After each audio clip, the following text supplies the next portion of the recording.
Goodwill Community Foundation, creating opportunities for a better life.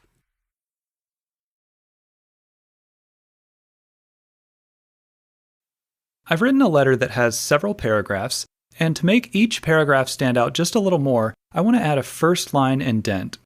Before you add an indent, you may want to go to the View tab and make sure the ruler is displayed, since it makes it easier to customize your indents.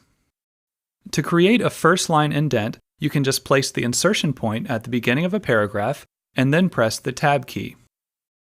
You may have noticed that when I did this little marker on the ruler moved forward 1/2 inch. This is the first line indent marker. There's also the hanging indent marker, the left indent marker just below that, and the right indent marker. We can move them to create various types of indents. They don't affect the whole document, just the parts that are selected. So let's select all of these paragraphs.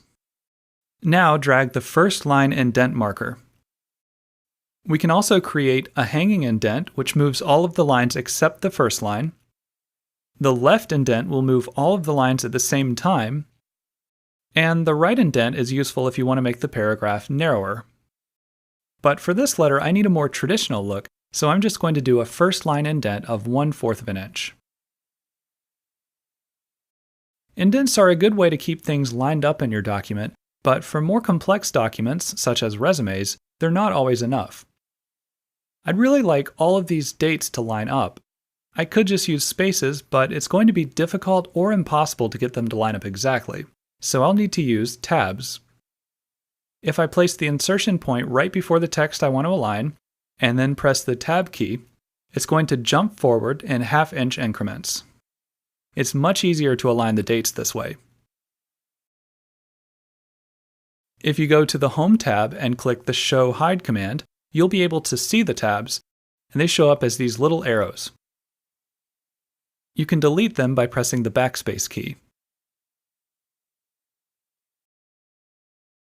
That works pretty well, but I'd like to have a little more control over exactly how the text lines up. I think a tab stop is exactly what we need here. Tab stops tell the text exactly where to line up, so you're not limited to 1/2 inch increments. On the left side of the screen is the Tab selector. If you click it, it will cycle through all of the different types of tab stops that determine whether the text is left aligned, centered, right aligned, or aligned at the decimal point if you're using numbers. I'm going to select the right tab. Just like with indents, tab stops only apply to the selected paragraph, so select all of the ones that need tab stops. Then click on the bottom edge of the ruler where you'd like the tab stop to be.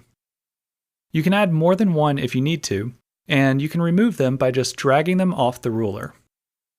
Now, to align the dates, we want to add just one tab before each year, and they will jump to the new tab stop.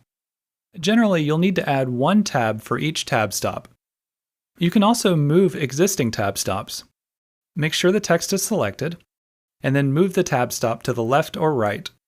But be sure to allow plenty of space for the text. If I move the tab stop too far to the left, the dates won't have enough room, so they won't line up correctly. This document looks a lot better now, and I think having everything lined up gives it a neater, more professional appearance.